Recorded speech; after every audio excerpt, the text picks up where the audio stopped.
seja bem-vinda, seja bem-vindo a mais um podcast do canal Longidade.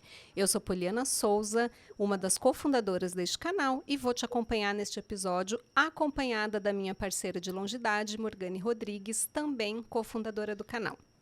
O Longidade é um canal digital dedicado a trazer informações sobre a longevidade. Aqui trazemos novidades e assuntos de interesse para serem debatidos com especialistas na área.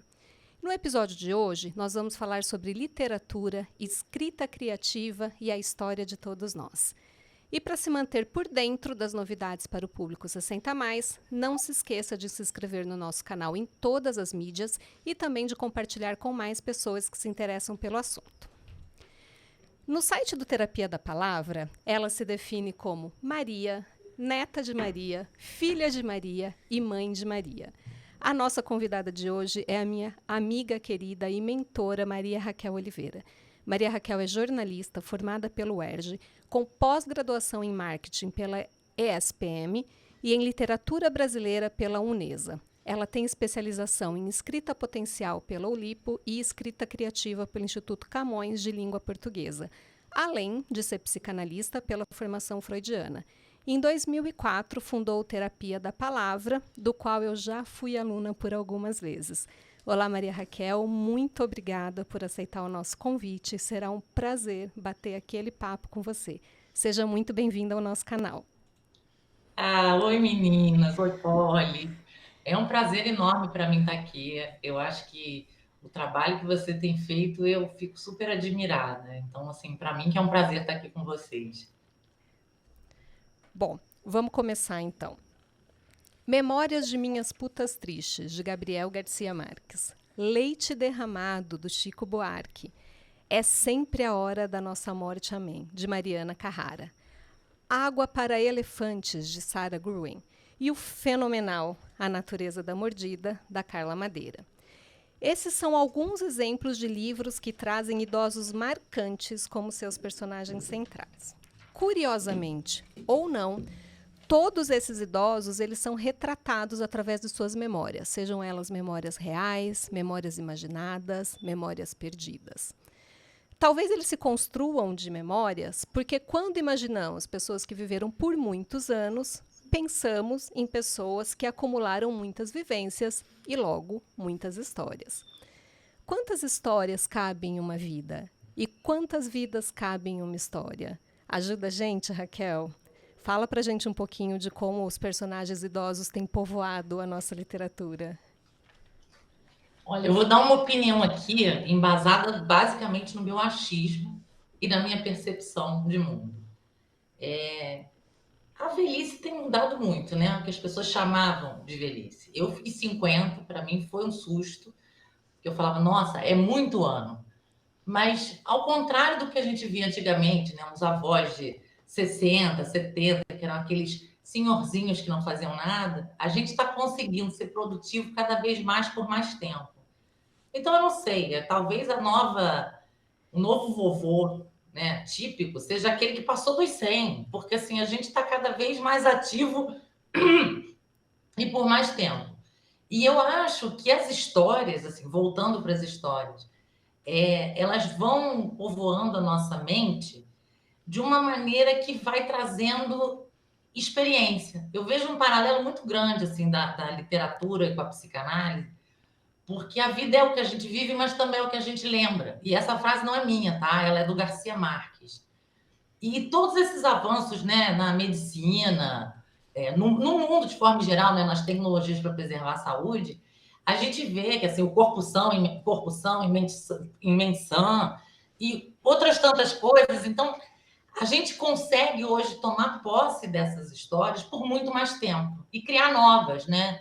Eu acho um barato, tem tanta gente agora começando a viver. Eu não sabia, eu quando fui pesquisar para o podcast para ter as datas corretas, eu sabia, en passant, por exemplo, que Cora Coralina começou a publicar muito tarde. Que o primeiro sucesso do Borges foi depois dos 60 anos, que ele foi agraciado com o Prêmio Nobel. Então, você começa a perceber essa visibilidade que a gente não tinha antes. Né? Eu acho que o mundo de antes escondia as pessoas mais velhas. E a gente que vai chegando, acho que por eu estar chegando, né, nessa fase, falo, gente, mas velhice, idade é para ter orgulho. Eu tenho muita história para contar. E eu acho que a vida é isso. É o quanto de história e de vida que a gente tem dentro da vida. Eu não sei se eu me fiz entender bem, mas Fez, fez. Acho que me faz pensar em uma outra coisa, né? Assim, a representação social do idoso está mudando, sim, né? E você acha que isso se reflete na literatura? Os sim, novos personagens idosos aparecendo na literatura, eles já aparecem refletindo o idoso de hoje. sim, porque antes a sociedade escondia. E é um pecado, assim, eu tenho pouquíssimos arrependimentos na vida. Mas, assim, esse é um que eu tenho, de não ter entrevistado meu avô, porque eu sei que a sabedoria dele seria útil para mim até hoje, e eu não registrei isso. E começaram a pipocar coisas, até separei uma aqui que eu achei sensacional. Eu fiquei danado, porque eu falei, como assim não fui eu que tive essa ideia, eu que amo memória? Que é um pouco. Como é que eu vou dizer? Um livro de preencher, mas é sensacional. Eu achei isso aqui na Bienal, gente. Qual é Olha, que é o nome dele, Raquel? Chama Vô, me conta a vou. sua história. E tem vô para mãe, para pai, para avó. E eu queria ter sabido mais, porque eu tenho certeza que a sabedoria de vida dele me ajudaria até hoje. Você sabe que esse é um arrependimento que eu também tenho. Tem muitas coisas que hoje, às vezes, as pessoas perguntam da história da minha família que eu falei, puxa, eu não perguntei isso para os meus avós, né? E agora eu não tenho mais os meus avós, eu não tenho mais como perguntar isso para eles, né? Eu acho que isso é uma coisa bem interessante. Mas voltando um pouco aqui na nossa conversa, eu tenho na memória alguns exemplos, né, de autores que para mim são geniais, que eu conheci quando eles já eram idosos, mas que eles não começaram a escrever idosos, né? Tem o Rubem Alves, Ariano Suassuna, né? Mas a gente tem autores que se consagraram idosos já, que começaram a escrever. Você falou, né, da Cora Coralina, mas assim, o que a gente tem na literatura de pessoas que despontaram já na maturidade? O Tolkien, o Tolkien, que é o autor do Senhor dos Anéis, a Zélia Gattai, é uma que, assim, tudo bem, ela estava escrevendo provavelmente internamente, acompanhando o Jorge Amado, mas ela foi publicar, se eu não me engano, com 63, o Anarquistas, graças a Deus. E eu acho que a literatura, ao contrário do que a gente imagina, né? Porque a gente pensa muito no sucesso, né? Eu fico querendo desconstruir um pouco isso. É claro que todo mundo que tem história tem vontade de contar. Mas será que todo mundo tem vontade de contar para um público? Ou só para os mais próximos? Então, assim, a parte de Zélia Gattai, ou do próprio Borges, que começou a ganhar notoriedade mais velho, né? A gente vai escrevendo por dentro antes. E hoje, até por essa queda do preconceito, acho que a tendência é que aumente. Porque quanto mais velho um autor, na minha cabeça, claro, há muitas exceções, mas quanto mais vida você tem, mais senso de priorização, síntese, que é uma coisa que eu acho que muitas vezes falta para o jovem, que é aquela coisa do. Sabe aqueles provérbios? A lição, assim, eu acho que conforme a gente vai vivendo, a gente vai se atendo mais à essência. Então, assim, eu vejo uma força, né, nas palavras de uma pessoa que já tem uma vivência, muitas vezes poderosa. A Carla Madeira mesmo, eu estava lendo, né, da Natureza da Mordida. Ah, não foi na maturidade pós-60, mas ela já tinha 40 e alguma coisa, se eu não me engano. Porque eu acho que é isso, a gente vai. As histórias vão tomando corpo por dentro antes de saírem, né? Nossa, Então, a e na idosa da Natureza da Mordida é assim, é Biais, uma coisa sensacional. e ela é profundamente humana, né? Você vê que ela se questiona. Isso é outra coisa que eu acho muito bacana, porque antes também, por mais que exista esse lugar de sabedoria, eu vejo a longevidade hoje, né? A longevidade de hoje, ela é muito mais disposta a tentar novos caminhos. Então, ao mesmo tempo que tem a sabedoria, tem toda essa disposição para se questionar, que é uma coisa que a Bia faz muito, né? Que ela fala o quanto que ela lembrou e essa. Eu não posso dar spoiler do livro, mas assim, leiam, é muito sensacional. E ela é uma idosa jovem. Eu acho isso fantástico. Então, é todo um novo cenário que a gente não estava acostumado. Acho que os próprios personagens idosos eles vão acompanhar essa mudança da sociedade, sabe? Acho que vão ficar cada vez mais jovens. Acho que todos esses livros que eu citei no começo, eles têm personagens fantásticos, né? São livros que valem muito a pena. Mas a gente falou, você falou da memória, você falou da pessoa ter mais coisa para contar. Então nunca é tarde para a gente começar a escrever. Não, de jeito nenhum, não tem idade. E a gente pode contar as nossas próprias histórias, assim como Não que só você. pode, como deve. Eu acho que tem aí uma coisa do julgamento que ela é muito divertida, porque eu só acredito na literatura que é com as nossas histórias. Claro, você pode dar uma disfarçada. Vamos botar o nome de João das Couves. Mas eu só vou saber explicar uma dor se eu consigo ou sentir ou empatizar muito de perto com aquilo ali. Eu não acredito que existam bons autores que não contem as suas próprias histórias. Se você vai assumir isso ou não, é outra história, sabe? Assim, você pode até escrever ficção, mas mesmo a ficção ela acaba sendo baseada no teu mundo interior.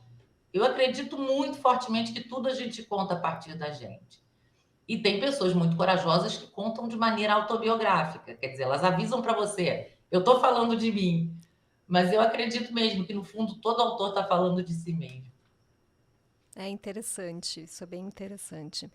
Bom, eu sei, né, por própria experiência, que a escrita é uma das suas paixões. E ajudar as pessoas a escrever também, né? Além de paixão, é um dos seus ofícios. Mas por que a escrita é tão importante? Assim? Por que seria importante que todo mundo, na verdade, criasse o hábito de escrever? Né? Que benefício que a escrita pode trazer para a gente? Eu acredito também que a escrita ajuda a gente a pensar.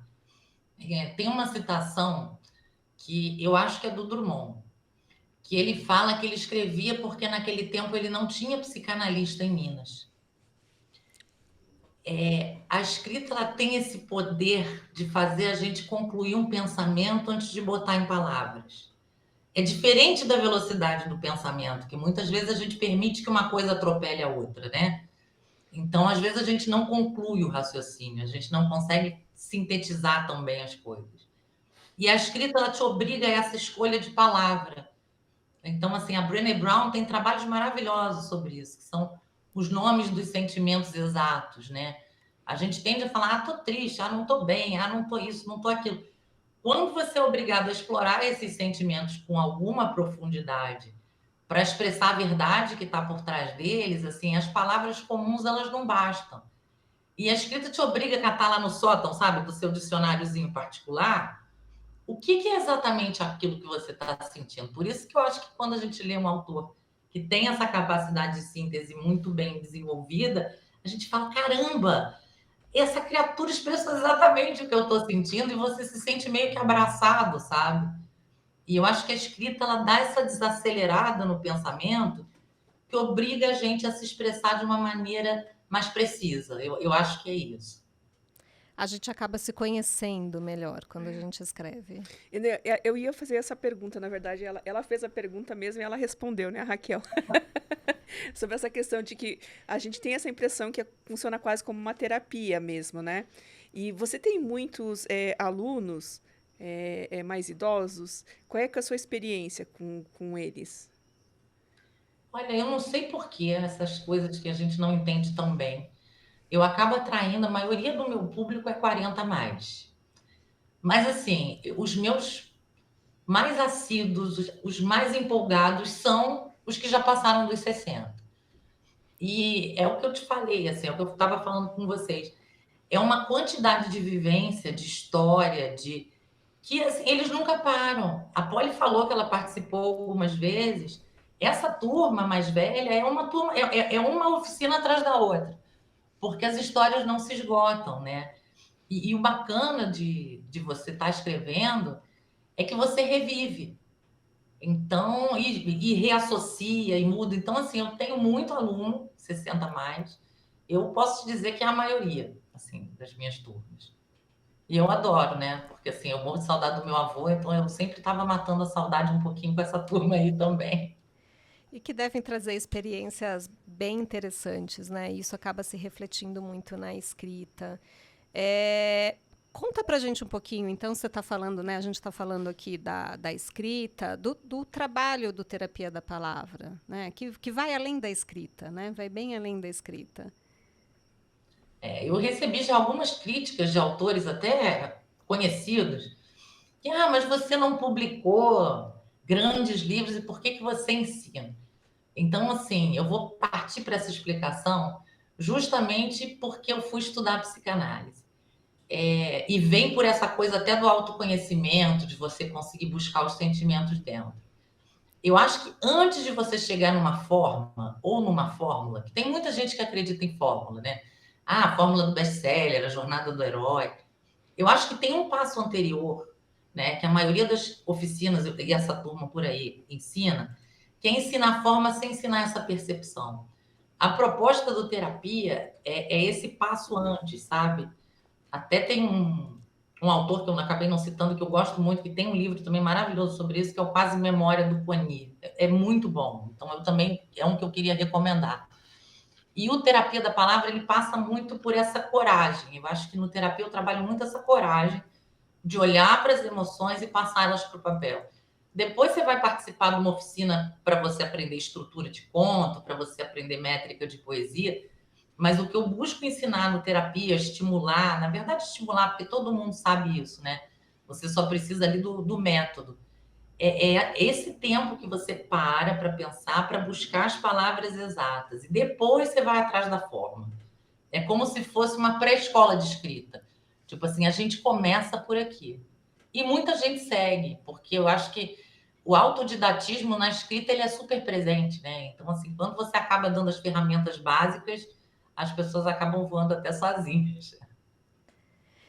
Uma coisa que eu acho muito interessante é a gente desenvolver, na verdade, não é ter, mas é a gente desenvolver e criar a coragem de se expressar para o outro, né? De deixar um outro te ler.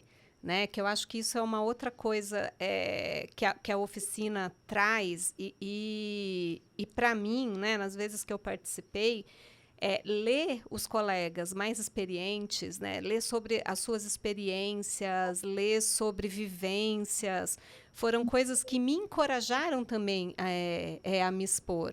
Né? E a delicadeza com que essas pessoas conseguem comentar a nossa produção, né? As pessoas mais maduras, elas têm uma delicadeza no comentar o colega, no dar dica, né? Isso talvez também venha dessa experiência de comunicação ao longo da vida, né? Eu acho que a gente perde a vergonha, talvez. Será que não? A gente perde um pouco a nossa vergonha tanto de se expressar, né? De ser quem a gente é. Porque a gente sempre é tolhido, né? Eu acho que a gente vai crescendo, sendo educados. Existe uma certa forma de nos repreender, sei lá, de tal uma forma da gente andar no mundo. E eu acho que isso impede um pouco a nossa expressão total, digamos assim, né? Eu acho que a escrita ou qualquer forma de arte, eu acho que entra nisso. Eu fico com essa impressão. Sim, e eu acho que essa é a grande coisa da maturidade. Eu acho que é uma conquista, porque tem um filósofo aí, não vou citar quem é, nem vou arriscar, porque eu leio um pouco aqui, um pouco ali, mas que fala, um desses principais, né, desses mais conhecidos, que a grande missão da nossa vida é ser a gente mesmo. E eu acho que quanto mais a gente tenta ser outra coisa e se frustra, e o tempo vai passando, a gente fala, não tem jeito, eu só vou ser feliz sendo eu. Então tem uma autenticidade, uma força nessa autenticidade, que ela vai ganhando um lastro, né? Você, cada vez mais, você vai acumulando aquelas experiências que quando você é mais feliz é quando você é você. Você não vai ser feliz posando para uma foto para agradar a sua família. Você só vai ter essa vivência genuína quando você conseguiu efetivamente ser feliz sendo você. E isso que a Polly falou da delicadeza passa muito por aí, né? Tipo, para que eu vou competir? Para que eu vou. Tem uma coisa sensacional que é que você para de perder tempo. A maioria das pessoas elas vão ganhando um senso de urgência muito bacana, né? Então acho que isso também é parte da maturidade, é uma conquista assim que eu aplaudo muito. Tem o poder de síntese e a delicadeza, eu diria que são duas grandes qualidades. A gente tem alguns colegas, né, que publicaram, colegas de oficina que publicaram. Eu não tenho isso de cabeça agora, acabei não olhando, agora que eu pensei nisso. Mas a maior parte desses são mais maduros, né? Foram os colegas mais maduros. Sim. A gente teve o Luiz Fernando, eu tive a Terezinha, que é a mãe da Raquel, que também participou lá daquelas primeiras oficinas que você estava, que tem uma coletânea de poesia linda. Eu tenho, no site tem, eu chamo de biblioteca da casa, e lá você consegue ver todo mundo que já foi publicado. Tem a Zoraia, Tem a Zoa, tem, que é a tem mestra vários. de contos de terror. Não, tem vários. Eu fiquei pensando nisso. Eu falei, acho que os colegas que seguiram nisso e seguiram publicando são os colegas, né, mais maduros das turmas que acabaram fazendo, né, essa questão. Para quem quiser conhecer o trabalho do Terapia da Palavra, conta pra gente como as pessoas te encontram. Olha, minha maior propaganda vem do Google, das pessoas que buscam, e também pelo Instagram. Então, a gente está no Instagram como Terapia da Palavra, e o site é terapiadapalavra.com. E vai ser um prazer quem quiser ir lá dar uma espiada, a gente conta um pouco. Não, eu tô super curiosa. Com certeza você é uma próxima não entrar na lista para ser sua aluna. E para as pessoas que estão nos ouvindo, assim, você teria alguma dica de leitura? Sei lá, alguma coisa para a pessoa começar a se interessar, sei lá, alguma coisa para ela se apaixonar? Eu já tô, mas pro restante dos nossos ouvintes aí. Olha, eu acho que tem uma coisa que, primeiro que a primeira dica que eu dou é assim, nunca desista de ler. Porque a gente às vezes desiste de ler porque um determinado livro não tocou a gente. E existem tantos autores quanto personalidades soltas por aí. Então todo mundo há de encontrar um autor que fale consigo, sabe? Então, assim, a minha primeira dica é assim, vá para uma livraria ou vá para uma biblioteca online e vê o que te fisga. O que a gente tem que ler é o que toca a gente. Então, eu não sou muito dessas super defensoras de leia o autor tal, sabe, ou esse ou aquele, mas aquilo que te toca. Tem gente que não consegue ler Saramago, que eu amo, acho maravilhoso, porque não consegue ler sem pontuação. Então, eu fico um pouco assim de falar, lê tal autor, porque talvez não fale com ela como fala comigo, né? É claro, autoajuda é bacana de ler de vez em quando, mas assim, não conta como literatura, vamos combinar. O que eu diria é assim, você gosta de conto? Pega os 5 livros de conto que estão nas listas aí, né, dos jornais, dos sites, e lê um pouquinho dos 5 antes de comprar. Vai dar uma xeretada. Ah, esse aqui me tocou, então eu vou ler esse. Mesma coisa com poesia, mesma coisa com prosa, né? Tem gente que fala que lê Clarice e fica deprimido. Eu Então, adoro Clarice Lispector. eu também. Mas eu conheço algumas pessoas que escrevem maravilhosamente bem e detestam. Então, eu fico um pouco receosa de falar que esse ou aquele é bom, porque não vai ter uma regra universal, sabe? Mas é claro, assim, os clássicos sempre são uma boa recomendação. Então, se você não sabe por onde começar, vai pelos clássicos, porque eles receberam esse nome por uma razão. Eu acho que o importante é ter a curiosidade, né, de procurar. Sim. Você saber que tem uma infinidade de assuntos, uma infinidade de livros, uma infinidade de autores, nacionais, internacionais, né? Tem onde buscar, o que buscar. Né? Eu acho que é isso, é ter a curiosidade de procurar, de olhar, ver qual é o estilo que te toca mais, qual é o autor que de repente te traz, né? Eu amo ler Walter Ugumãe, por exemplo, né? Não é uma leitura tão fácil, né, para todo mundo, porque não é o nosso português, né? É o português de Portugal. Você percebe, né? Assim, coisas regionais. Mas para mim é maravilhoso, né? Para mim, eu brinco. Eu brinquei com uma amiga minha que ler ele para mim deu uma sensação parecida com ler os livros da Carla Madeira. Fala comigo, assim, consegue descrever sentimentos de uma maneira que eu nunca tinha sentido, né, em outras leituras, em outros livros, de falar, gente, como que essa pessoa conseguiu descrever esse sentimento? Assim, como ela descreveu desta maneira, com essa facilidade, algo que eu sabia sentir, mas eu não sabia falar, né? Então, eu acho que é isso, é você ter a curiosidade de procurar É aquele que, como você disse, que fala com você, que você olha e fala assim, gente, né? Eu pensava isso, mas não conseguia dizer. É. Essa pessoa conseguiu dizer por mim, né? Agora eu consigo dizer para outros, se eu precisar, E me né? entender melhor e saber que eu não estou sozinho e ver que tem gente que sente essa dor ou essa alegria ou que vivenciou tal experiência como eu vivi. Então é um exercício de empatia também, né? Eu acho muito, a leitura ela é muito sensacional também. Eu acho que Carla, não existe escritor que não leia. Então, assim, gente, lê bula de remédio, dicionário. Algumas das minhas brincadeiras favoritas nas oficinas são assim: inventa palavra porque você não sabe dizer, ou então vamos conhecer um dicionário de línguas estrangeiras que tem palavras para expressar coisas que a nossa língua não tem, como a saudade no Brasil, por exemplo, que você não encontra equivalente tão fácil em outras línguas. Então, tudo é uma grande brincadeira, né? Eu acho que a gente encontrar aquela pessoa que fala com a gente do jeito que a gente entende é o maior barato da literatura. Assim.